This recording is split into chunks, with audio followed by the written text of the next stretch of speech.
Welcome back everybody, and as part of our instructional series to get you back ready for golf, we've come to the first tee here at the golf club, and we're just going to do some driver instruction, a couple of tips to get you warmed up before you play the hole. We don't want to be walking straight up onto the tee and hitting our first shot with a driver without some form of warm-up. So what we want to do just in advance of the driver tip, what we'll do is we'll do a couple of stretch drills. And generally what I would tend to do if I haven't had the chance to warm up is I would normally just do a couple of really nice rotational stretches back and forward just to get my body warmed up. What we don't want to do is we don't want to walk straight onto the tee, hit a really poor shot because we haven't warmed up, because not only does it mess up the hole, but we're also in bad form walking down the hole. So a warm up, really important. Let's get to hitting it.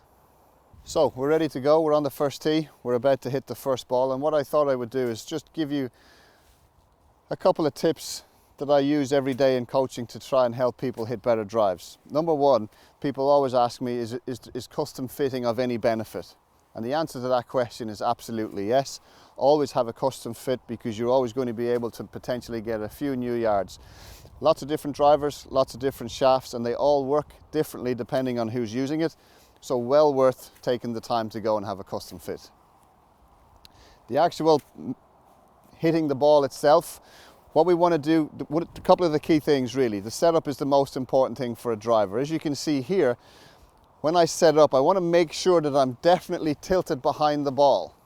Okay, we don't want a normal stance. You can see I've got a wider stance, my right foot further back, and I'm definitely, you can see my spine angle tilted a little bit behind the ball, because what I want to do is I want to make sure that I can turn, rotate and hit a little bit more up on the ball before following through. You can see there my ball position. I'm going to set up for a normal shot, and you can see that I've moved the ball probably 3 to 4 inches forward. And the reason for that is because what I want to do is I want to learn to make a nice wide turn, but I want to absolutely make sure that I'm hitting very much underneath the ball and up to go forward, rather than the classic mistake of over the top and down. So we do most of that work in the setup. And if I set it up, my practice swing is always going to be, for me, it's always going to be about nice width, turn through and finish nicely balanced onto the target. Let's have a look.